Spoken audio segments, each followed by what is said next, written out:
Thanks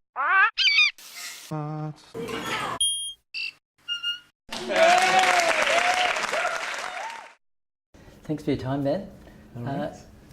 How's it been for you being on stage performing in a different capacity than actually giving a message through your music, just giving it directly to an audience and presenting for the first time? How's that transition or that? Yeah, I was fairly nervous about taking a proper speaking gig. Mm-hmm.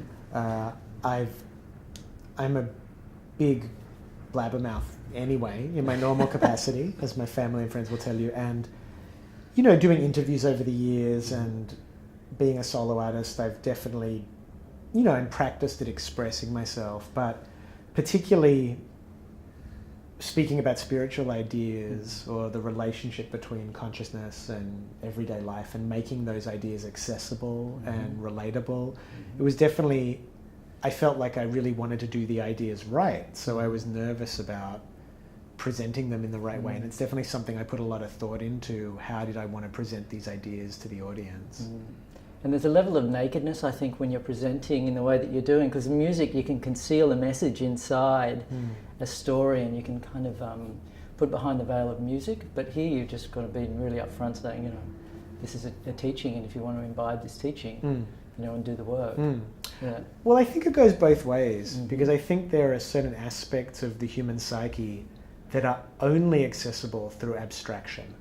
So in a sense, in music or in art, you can touch something without pointing at it directly that is very slippery and very grey, and it's like you can move around the space and actually create an atmosphere. But certainly with talking, there is the need to really refine your expression, to be specific, and I think it's a really interesting challenge for me. You nailed it. Well, it's been a great experience. It's like, for us watching you, we all knew that you're musical, but then we're just seeing this emergence of this kind of almost a teacher in many ways. The message you're driving is pretty profound. Well, I thank you guys for having the confidence in me to be able to do this, because it's one of those things that you never know until you get out there. Yeah. Literally, once we got through the first gig, I was just like, it's going to be okay. It's going to be okay. But until that point, I just had no idea. I couldn't sleep that night. None of us could sleep. We're all so buzzing. Was it the same for you? Yeah, I think for me it was just such a sense of relief. Yeah, right. So exploring some of the things that you were talking about, and we'll get to a few of them, but one of the things that stood out for me was that idea that we need to go with nature, yet nature is kind of only wanting us to go to a certain point, and beyond that point we really need to dig deep and do the deep inner work. Yeah. Where did you first come upon that concept? Yeah. The study of alchemy is something that I stumbled upon through, I think, the writings of Manly P. Hall, who was a famous Los Angeles occultist who wrote some amazing books and founded a thing called the PRS, and just was a great teacher of various forms of spirituality in different cultures. And he wrote a lot about alchemy and really opened my eyes to what it was veiling. Alchemy is really a coded study of spirituality that wasn't allowed to be expressed in plain language at the time by the Catholic Church. So some of these ideas, these alchemical ideas, like the one you're talking about of opus contra naturam, the process going against nature, it's very difficult for people to understand, because especially spiritual people, we love the environment and we're very protective of it, rightly so.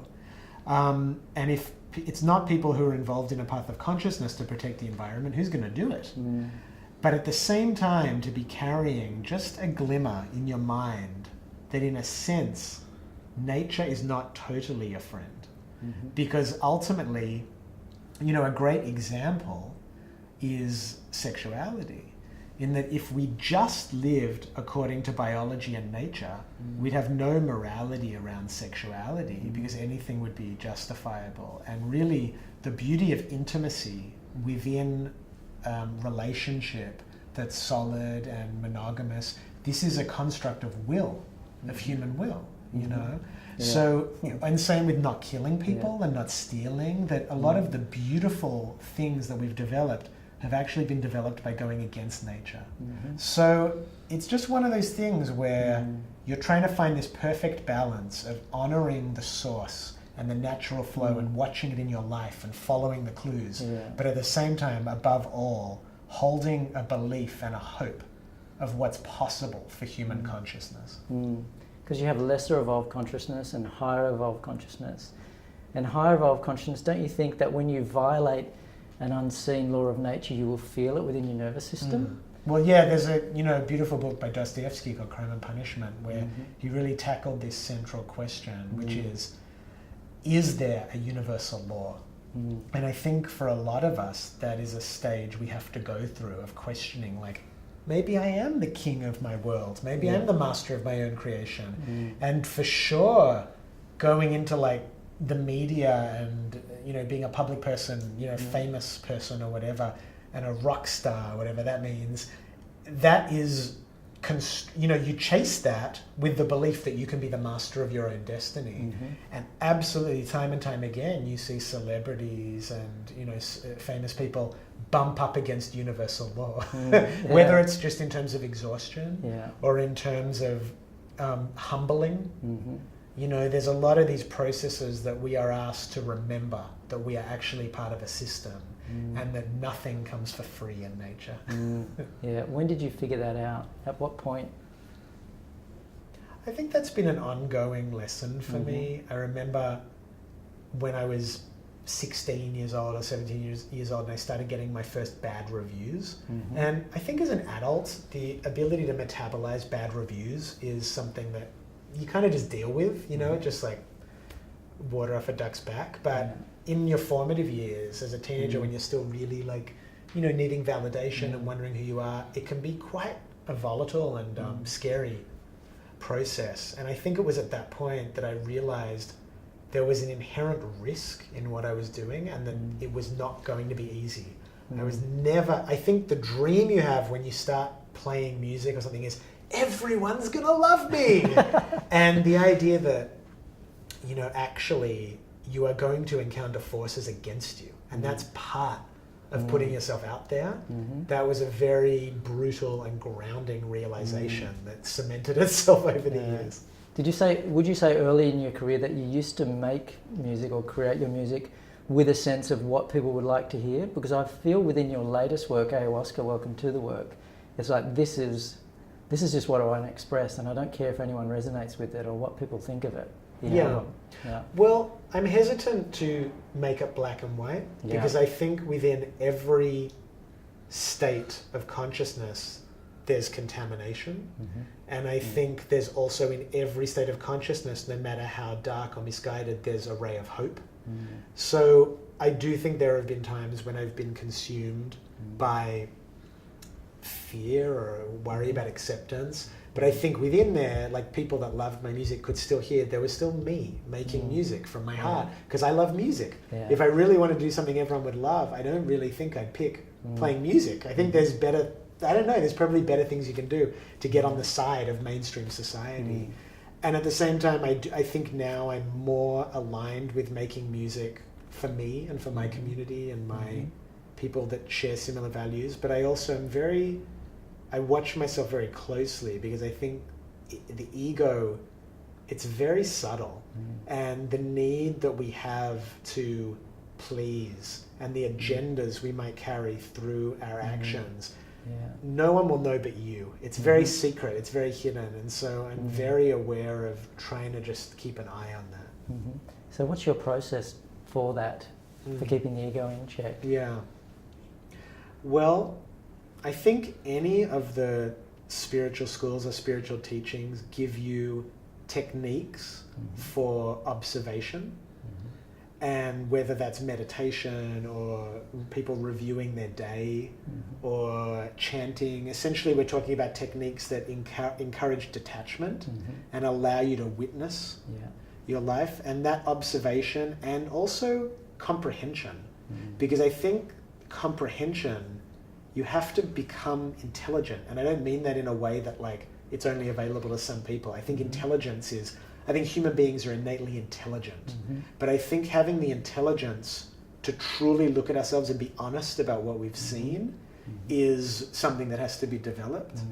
So I think the first step is observation, the second step is comprehension, and then the third step, I do believe, is prayer. Because I think the power to actually change is not in the hands of your personality and your regular consciousness. You have to actually access this force, whether you call it Kundalini or Shakti or flow or whatever it is. It's not something you control. So for me, the process is identifying flaws within my consciousness, working out how they got there, what they do, observing their behavior, and then really making an offering of them to something bigger than myself and saying, I've done all I can with this, I'm putting this in your hands, please help me. The divine grace. Yeah. What role has Shakti Narayana played for you as a spiritual teacher and guide? It's so hard for me to articulate my relationship with Narayana because it's a relationship that's been, for 10 years going, and it has been through many incarnations. And I think one of the marks of the true guru or the true spiritual master is the ability to keep changing. They're the master, and then they're the friend, and then they're the parent. And then, it's like all of these aspects are part of receiving true spiritual instruction. You need someone that can be projected on in all those different ways. So Ama is a mystery to me. I really don't know. All I know is that each time I see Ama or think about Ama, it's kind of like looking in the mirror. I get a sense of where I'm at and what I need. So I don't know what Ama is or who Ama is, but Ama's pretty powerful. The Divine Mother. Yeah, which is omnipresent, right? So you don't need to be in physical. It's very weird, but in Hinduism, they have this idea of the guru principle, which means that it's not actually the person guiding you. It's some larger cosmic force that is appearing to you through that teacher. So in a way, all gurus are true gurus because they're all revealing something that's within us, which is the guru inside us. Because ultimately, it's not about external teachers and gurus and pilgrimages and mantras and all of that. All of that stuff they're like signposts on the way. But it's for you to discover the guru principle within your own heart. It's really about awakening, isn't it? Yeah. Because that was seemed to be where you began your presentation with the Conscious Club, which is basically letting the audience know that they're asleep, that their consciousness is asleep, and you did that very artfully. I think we have to admit we're asleep before we can wake up. And how can we, it's like, how can we talk about awakening without first admitting there's a problem? And same with, if spirituality is medicine, how can we take the medicine without admitting we're sick? So there's a humbling that has to happen for us to do this process together.